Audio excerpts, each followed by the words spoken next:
Delta Force in this effort to get Escobar. The search block immediately begins launching daring raids throughout Medellin.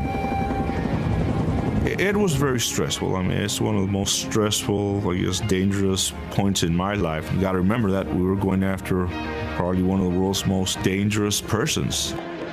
Through his lawyers and the press, Escobar desperately tries to reclaim his deal with the government. But this time, there will be no deal. We all the time say, he can only give up. We will not guarantee him anything.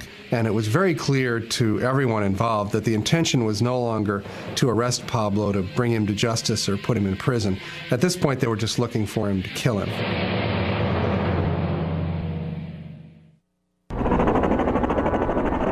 (1992). Despite the full cooperation of the American forces in the hunt for Pablo Escobar, the drug boss remains at large and protected by his powerful Medellin cartel.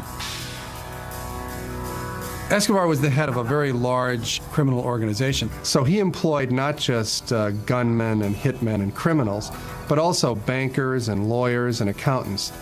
He had an infrastructure in Medellin, so we started targeting other members of his organization. We began to systematically cut away all of his support mechanisms, all of his infrastructure. We built up a large body of intelligence, put together organization charts down to the lowest lieutenant in his organization. Escobar responds by putting a price tag on the head of Medellin police officers. He was killing regular police officers, nothing to do with the search block, just a regular police officer on the beat. Every day there were funerals for policemen that were killed the night before. Pablo was able always to stay one step ahead of the search block because he had a lot of friends and informants, both in the community and also within the search block itself. There was a lot of information that was being intercepted, which suggested a lot of people on the take. If you didn't take the money, he would shoot you. You know, plata or plomo. You know, you want a bullet or you want some money. We knew that we could be infiltrated. The Medellin cartel members were constantly looking for someone they could bribe monetarily. It became apparent to the Americans and to the Colombians searching for Escobar that the tactics they were using were never going to be successful. In the days after Escobar's escape from his private prison in July of 1992, the DEA had toured the site in search of any intelligence that they could possibly use against the drug lord.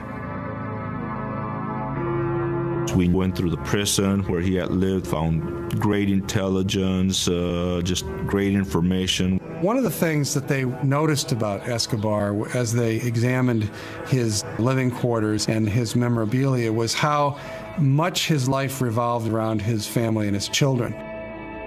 I was always of the opinion that we should watch his family, track his family, because he had the reputation of being an absolutely ruthless, murderous man, but the man who really had great regard for his family, for his wife and his two children. Ambassador Busby shared his thoughts with the Colombian authorities. I talked to the Colombians about that and said, you know, I think this will make him uneasy and perhaps have him stick his head up and we'll be able to see him. January 30th, 1993.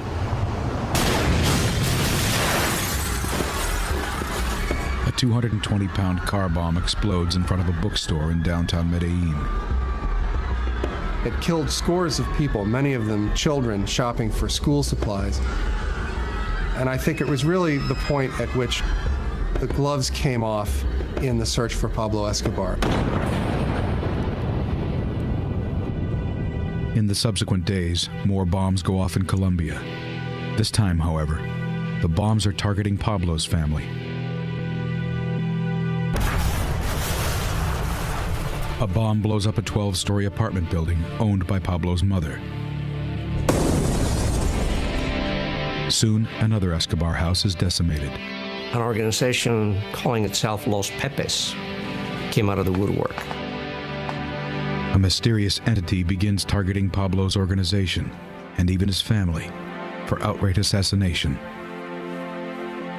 Los Pepes, which stood for, in its acronym, people persecuted by Pablo Escobar, suddenly burst on the scene, targeting and assassinating anyone who was associated with Escobar.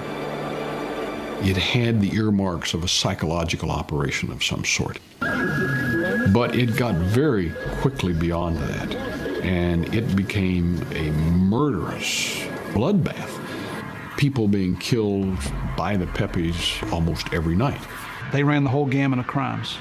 So, in reality, Los Pepes were just as ruthless as Escobar.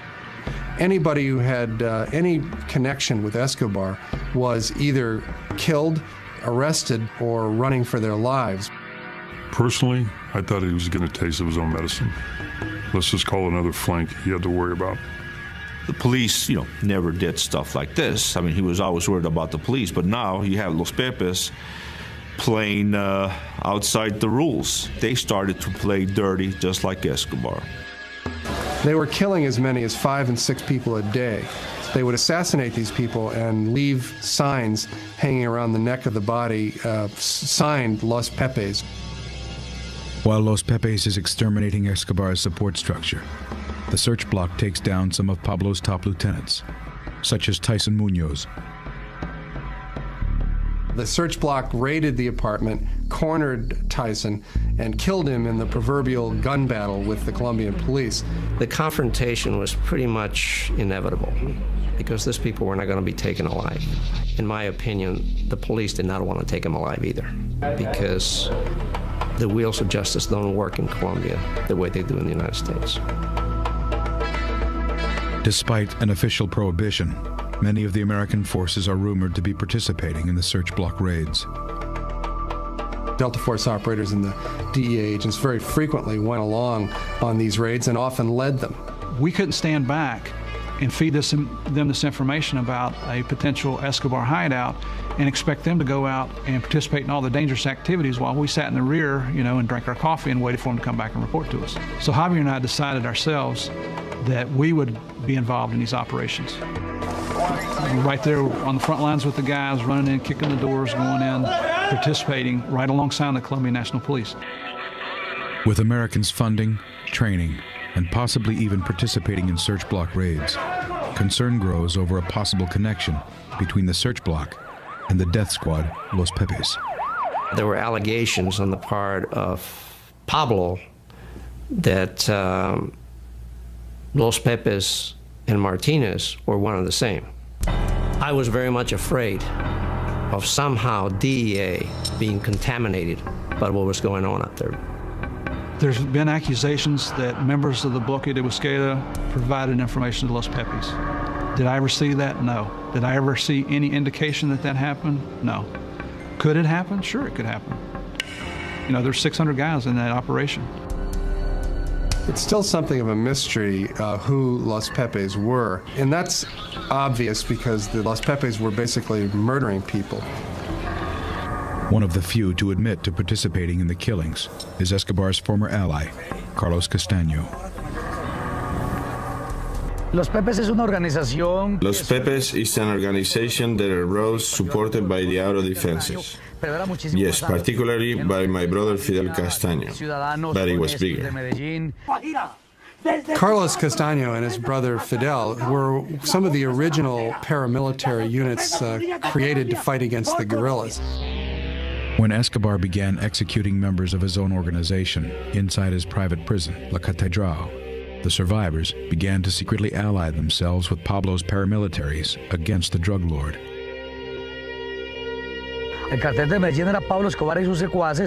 Pablo Escobar killed most of his friends and allies and his pals. But there were relatives that survived that lunatic and they joined us. The drug trafficker said, we're sick and tired of this guy, we're going after him. And they created the Pepes, and they attacked him exactly the way he used to work against society and against them. We realized that he was a monster that we had to fight against no matter what. So when they turned against him, they knew the inner workings of his organization. They knew who the people were, where the money was. Los Pepes reportedly received support from Pablo's chief business rival, the Cali Cartel. The Cali Cartel was more than happy to help Los Pepes or the Search Bloc or the Colombian government go after Escobar because he was their primary rival. And by eliminating the Medellin cartel, it just made for a more lucrative business for them.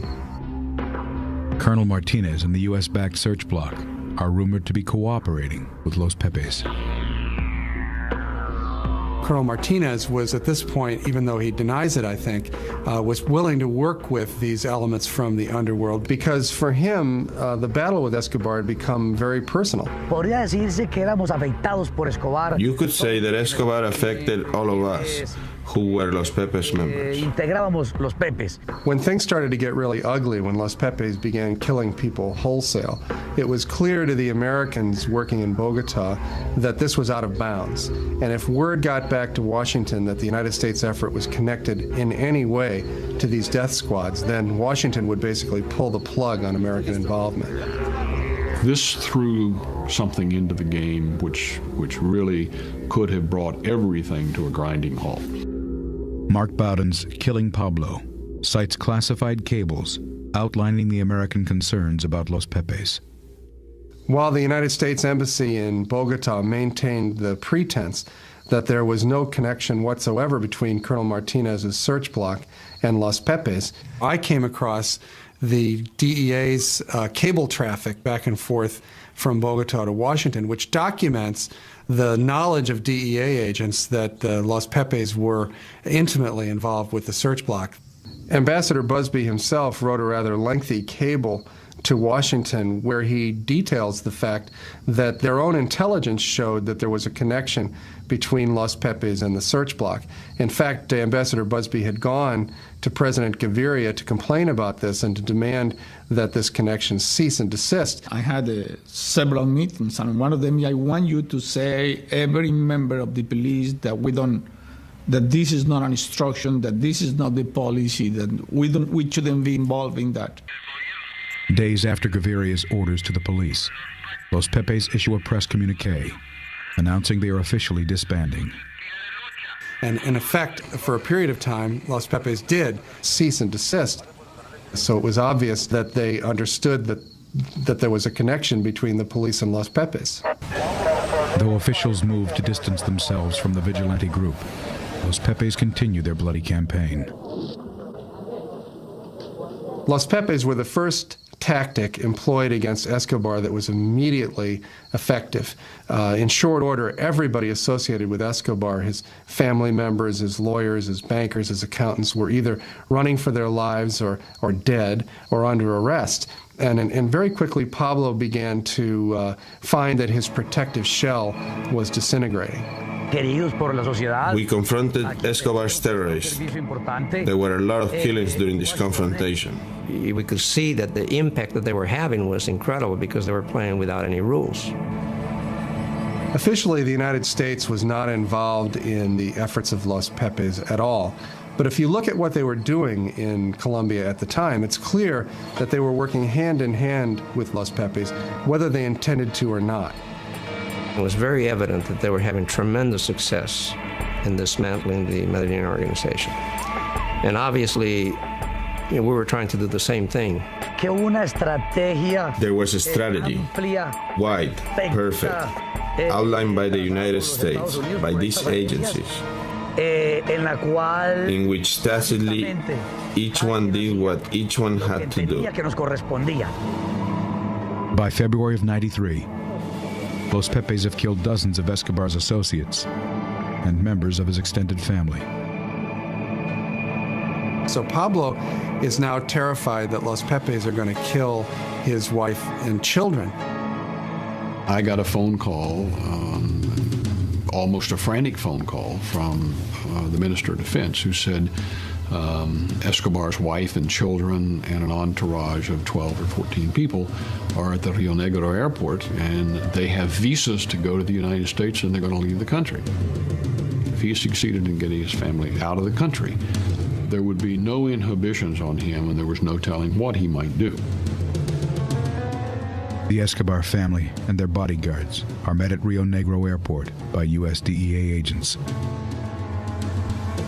They were stopped at the airport in Bogota and stripped of their visas.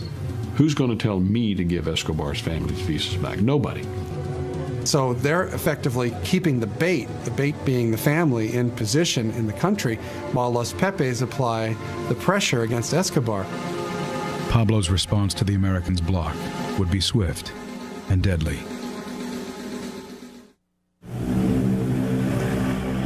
April 1993. With his family prevented from fleeing Colombia and forced back into the hands of the death squad Los Pepes, cocaine king Pablo Escobar exacts his revenge. Pablo's response was to set off a 300-pound bomb in Bogota that leveled a city block. One of the predictions that we had made was that as we began to tighten the noose on Escobar, things would get more violent, that he would react, and he certainly did. I think we had 9 bombs in Bogota in the space of about 2 months. Hundreds of people killed. Los Pepes responded by kidnapping and murdering Pablo's chief lawyer, Guido Parra. And when they killed Parra, they also took his teenage son and murdered him too. They hung signs around their neck that said, "What do you think of the exchange for the bombs, Pablo?" and signed them Los Pepes. Despite allegations that Colonel Martinez is cooperating with Los Pepes, he is kept on as commander of the search block. Colonel Martinez stood up and did the job that had to be done. Nobody else wanted to do it. A lot of people were afraid to do it. Colonel Martinez realized that the fight between him and Pablo Escobar was a fight to the death. And at the end, either he or Pablo Escobar was going to be dead. With Centrospike finding no sign of Pablo's voice on the airways for months, Colonel Martinez requests the support of a Colombian ground surveillance unit. The Colombian National Police were having a lot of success with a small unit that operated portable direction finders in collaboration with Centrospike. And Colonel Martinez requested that this unit come to Medellin. Martinez receives the unit, but he insists on sending one of its members back home to Bogota. His superiors sent him to me on 2 occasions. And on both occasions, I sent him back because he bears my name. The problem was that his own son was one of the men working in this unit. I knew that my equipment would work and we could get good results in Medellin. But he was always resistant to my working in Medellin for my safety. He insisted that he wanted to be involved in the search for Pablo Escobar. It had become a personal as well as familial problem that was affecting us all. Hugo Jr. was determined to be with the unit and get Pablo Escobar before he could get him, or his sisters or brothers or his mother. After a lot of talking, we came to the conclusion that I could stay in Medellin. We could get no more rest until we captured him. With Escobar's family under police watch in Medellin, Pablo's own son becomes his father's front man.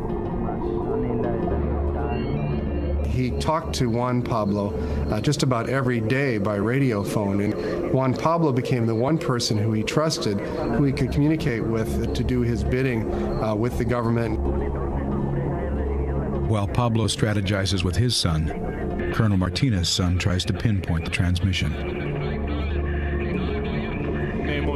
I was very sure that I would find Pablo Escobar with this equipment. As the hunt for Escobar gets new life, rumors continue to cloud the search block. Known members of the Medellin cartel are seen meeting with search block officers outside the search block base, including a notorious assassin.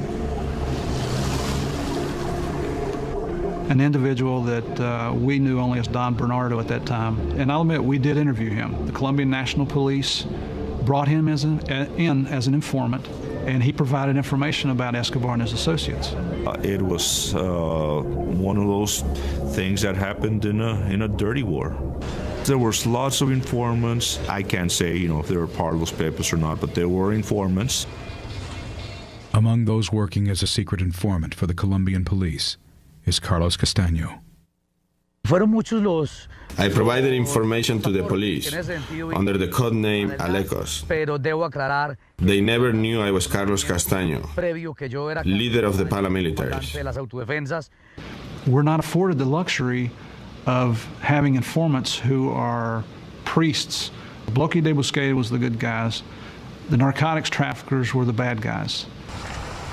Washington also becomes concerned about a possible connection between Los Pepes and Delta Force. The tactics being employed by Los Pepes were basically the same tactics that Delta Force was in Colombia teaching to the search block. There had been a lot of comments that the Pepes were using like tactics. From what I had heard, they were just ruthless. There's no tactics behind that shit. They just whacked people. Anyway, they were very efficient. In Washington, the fear was not just that members of the Colombian search block who had been trained by Delta Force were, in fact, moonlighting as members of Los Pepes, but that Delta Force operators themselves might be participating in these hits. November 12, 1993. The CIA briefs the Pentagon on suspicions of a connection between Delta Force and Los Pepes. A decision is made to pull all American forces from Colombia. I did get word that we were going to be told that our military units were going to be pulled out, and I certainly didn't want that to happen. Ambassador Busby was then able to go to work with his connections in the White House to countermand the Joint Chiefs order to remove the people from Colombia, and they stayed. As Busby buys the search block precious time, surveillance teams continue to crisscross Medellin. In late November of 1993, the search block, with the help of Centrospike, was able to pinpoint Pablo's location to a hilltop finca outside Medellin. Intelligence had been received that indicated that Escobar was hiding in a small house located on the side of a mountain out in rural areas. When the assault forces hit the house, they burst in and Pablo wasn't there. In fact, Pablo had been talking on the radio, but he would walk up into the woods a short distance from the house so that he'd have a better line of sight communications with his son Juan Pablo in Medellin.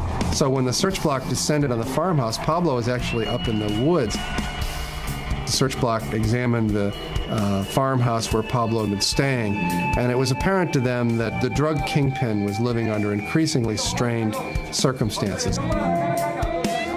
Virtually his entire organization, the Medellin cartel, was totally destroyed.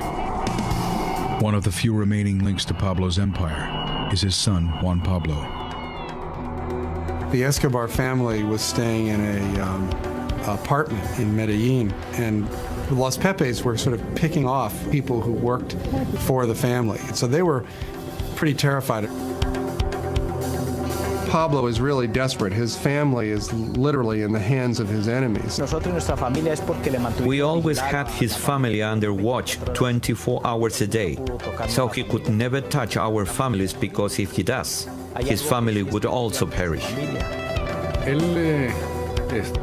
He was always worried about his family's security, because that is where the Pepes concentrated their attack efforts, his family.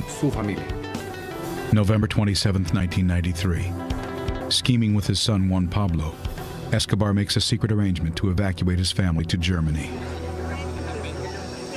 And word of this, of course, gets back to the embassy, because Centrospike is listening to all of Pablo's communications. We learned that they were traveling on a Lufthansa flight from Bogota to Germany. So the United States government goes to work with the Colombian government to assure that the German authorities will not allow the Escobar families into that country. Escobar's family is refused entry into Germany and flown directly back to Colombia. They put them up in Hotel Tequendama, which is a large hotel complex in Bogota that's actually owned by the Colombian National Police. And so while publicly they claimed to be protecting Pablo's family, the way that Pablo saw it was that his family had now fallen into the hands of the very people who were likely to kill them. Sure enough, it wasn't a day before Escobar called. When he made the first phone call, I thought, okay, he's finished. Once again, their efforts to get out of the country had been stopped.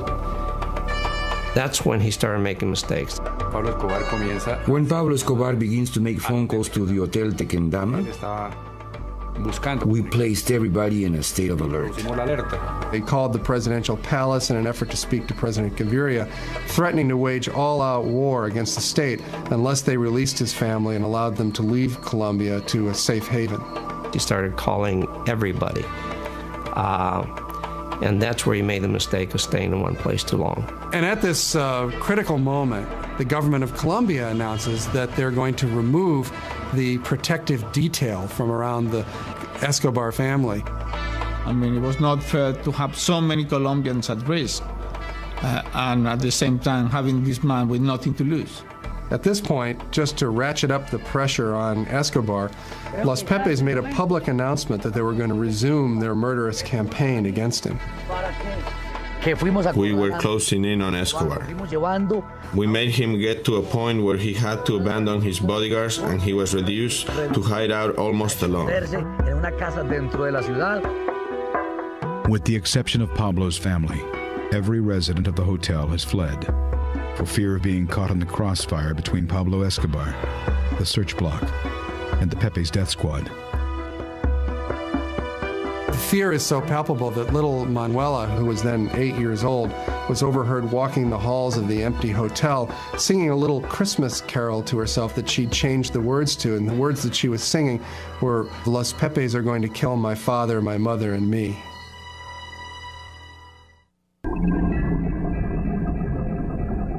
December 1993.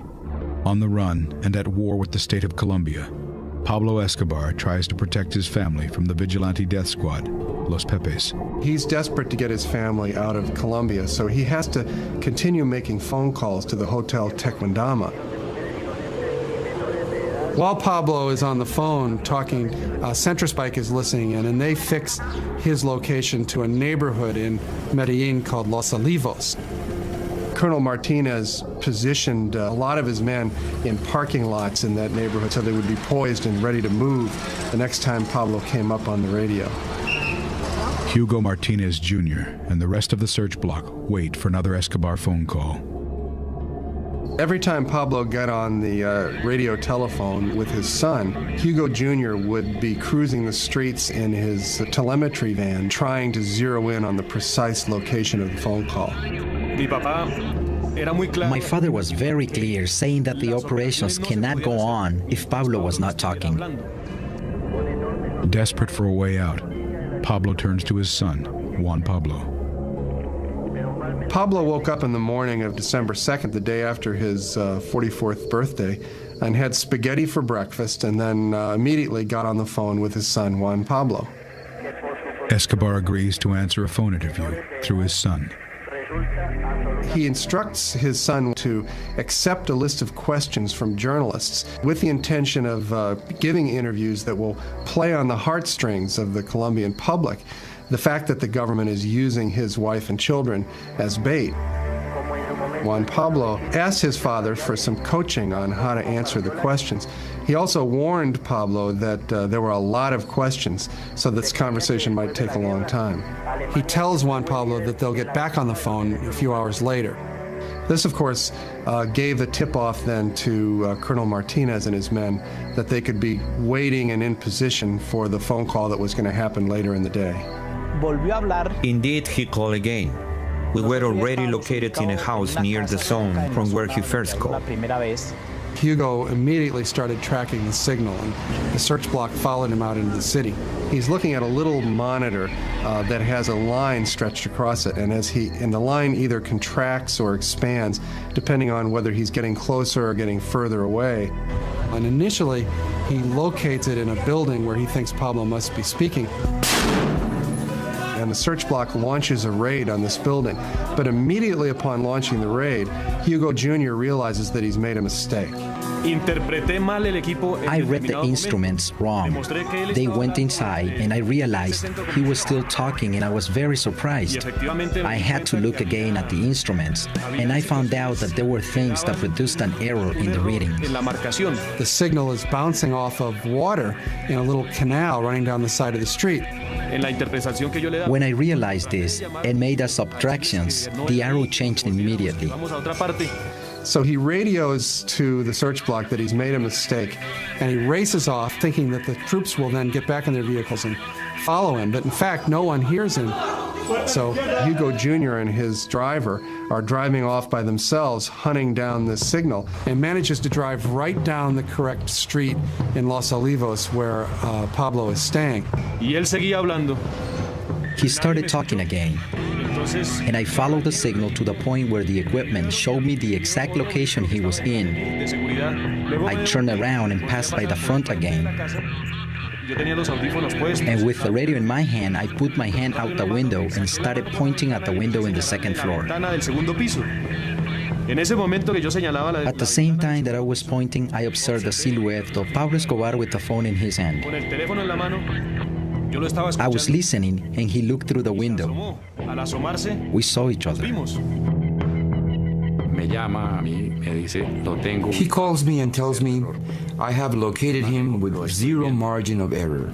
Furthermore, he tells me I'm looking at him. And Colonel Martinez immediately tells him, don't go anywhere. I tell them that they should wait for the search block, but if they had to confront him, to do so. And so Hugo went around to the back of the building, and some of the men with him staked out the front door. Pablo Escobar was very calm. We did not see him trying to make any escape attempts. He was very still, maybe waiting for luck to help him again. But this time he was surrounded. Hugo Aguilar's team reaches the scene and immediately makes the assault. Pablo hadn't noticed anything peculiar and was still talking on the phone with his son Juan Pablo when the explosive charge went off on the door downstairs. We began going up the stairs. I was up front. Pablo Escobar said, "There is something going on here. I'll call you back." And he threw the telephone. He ran to the window and he went into the abyss. Escobar's lone bodyguard, Limon, is the first to reach the window. The man that was with Pablo Escobar came out of the house. He jumped and he headed in our direction, shooting. Limon attempted to race across the rooftop and was apparently shot on his way across the roof. The force of his momentum carried him right off the roof, and he landed on the grass behind the garage. And then Pablo Escobar appeared. He had two guns in his hands. Pablo began trying to inch his way out along a wall that bordered the rooftop, looking for some avenue of escape. He was talking to the police with such rage and shooting in and out of the house. When he was against the wall, we were not able to get a line of fire to hit him. He started walking to the front. And since the roof goes up, we started seeing more of his body. And at that moment, he fell.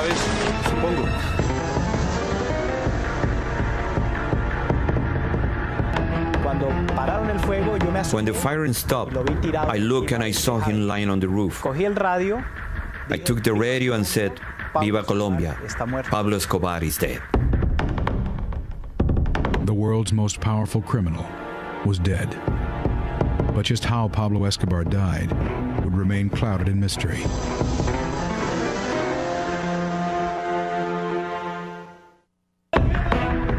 December 2nd, 1993. Drug lord Pablo Escobar is gunned down on a rooftop in Medellín, Colombia.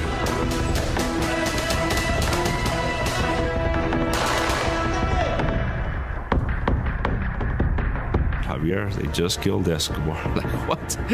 They just killed him in Medellín. It's all over the press. So, I mean, I was happy. I was elated. I became static.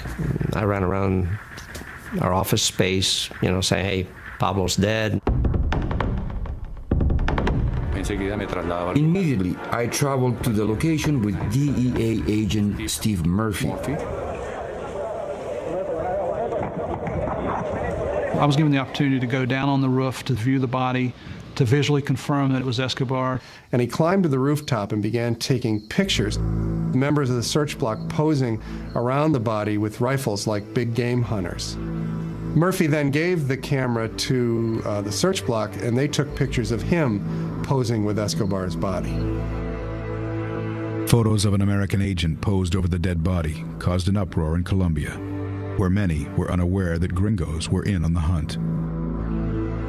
It is true that we Americans provided a lot of assistance to the Colombians. We certainly did that. But in the last analysis, the success was Colombia's. It was a Colombian operation from start to finish. Colonel Martinez, Colonel Aguilar, these guys are truly great heroes in Colombia history. I believe I have performed a great service to my country. At the end, I consider it a victory for the world. While there was no question that Pablo was marked for death, how he died remains a subject of conjecture. The official version of Pablo's death is that he came running out from that wall across the rooftop with a gun in each hand, screaming at the police and swearing at them as they gunned him down. El tiro de la pistola. The shot from my gun was the one that perforated his heart. And the one from the R-15 went through one of his ears and came out through the other ear. That is why we were able to end the story of Pablo Escobar. It may be true, but Pablo's usual modus operandi in these circumstances was not to stand and fight, but to flee. And so it seems more likely to me that Pablo, hearing the door being broken down in his house, would have tried to jump out the back window and run away. What makes sense to me is that Pablo was trying to run away across the rooftop when he was hit. He was shot 3 times. One of the bullets hit him in the leg, one of them hit him in the torso, and the third went right in his right ear. It's definite that the bullet that went in his right ear killed him. What makes more sense to me is that the bullets that hit his leg and his torso would have knocked him down, certainly, and that the final shot that killed him was most likely administered by somebody standing right over top of him. I would not put it past a cop going up there and just say, hey, we're going to make sure this guy's dead. I think he was shot up close. They wanted to make sure he was dead. Whoever it was knew he wasn't to be taken alive. There have been a lot of accusations that there was a coup de grace shot after Escobar was down. I saw no indications of that. It's always possible that someone made a great shot like that from a distance, but the Colombian National Police had tremendous incentive to kill Pablo Escobar. Nobody wanted to see him arrested again. And besides that, Escobar, in the course of this manhunt, had killed scores of the policemen who were searching for him. So there was a tremendous amount of anger and hatred in these men searching for him. So it makes more sense to me that Escobar was knocked down by a few bullets from a distance and that he was finally killed with a coup de grace. Some believe that the final blow was actually delivered by an American. Within the Delta Force community, there's sort of a legend about Escobar's death, which holds that he was killed by Delta Force. It was not so much a victory for Delta, but a victory for the whole Special Ops community. Delta Force would have known Pablo's general location at the same time that the search block did, and would have had an opportunity to place snipers in that neighborhood. When Pablo came running out on the rooftop, given the marksmanship of a Delta sniper, it's not beyond the possible that an American from a distance put that bullet in Escobar's right ear.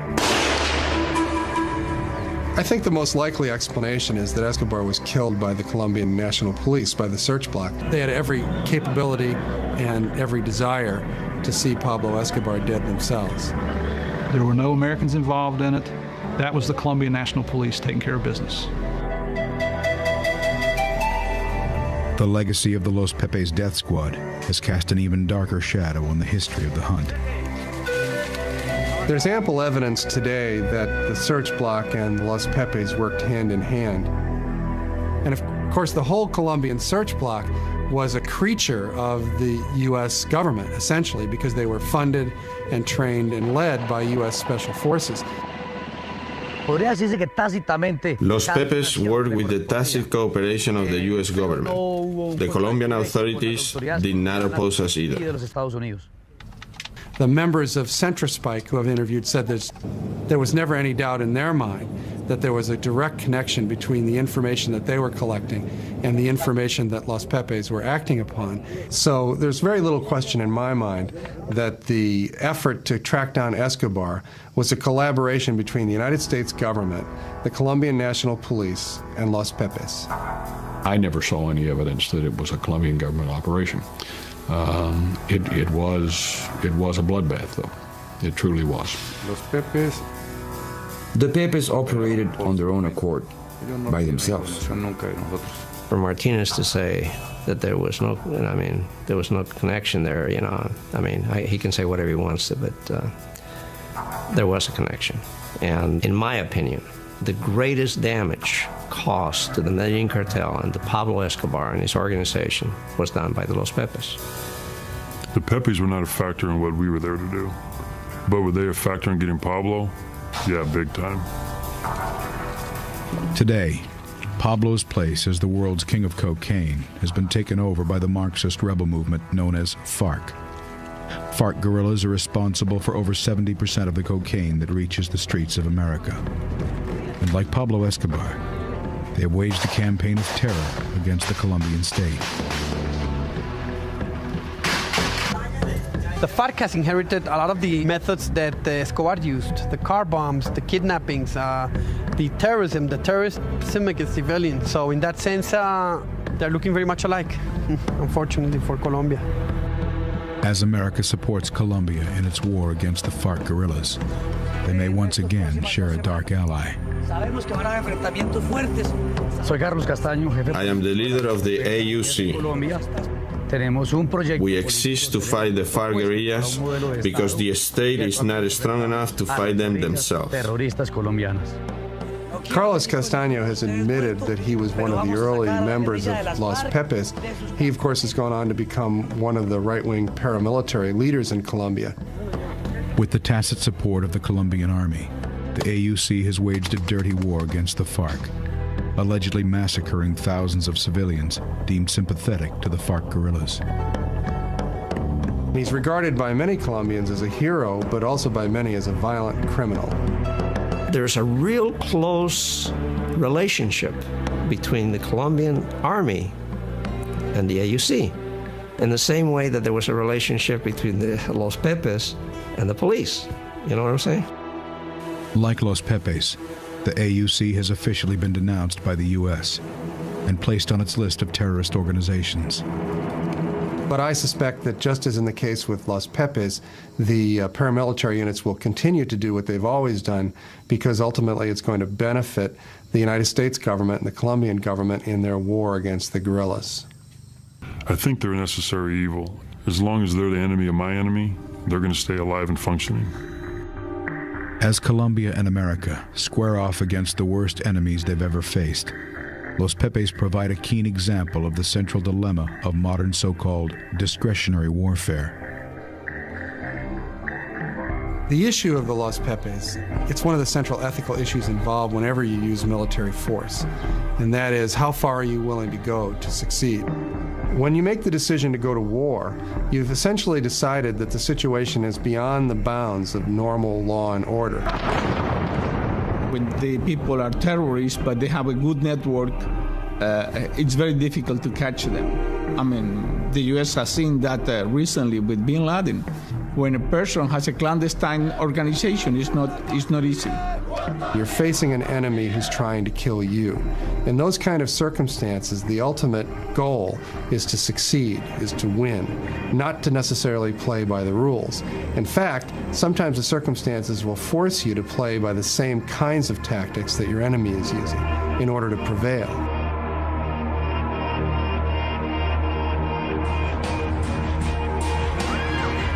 While most Colombians have lived with it for their entire lives, most Americans have only recently known the reality of terror. I think that Americans have to steel themselves to the reality of war, that if you're going to war, you have to face up to the ugly facts about what war is.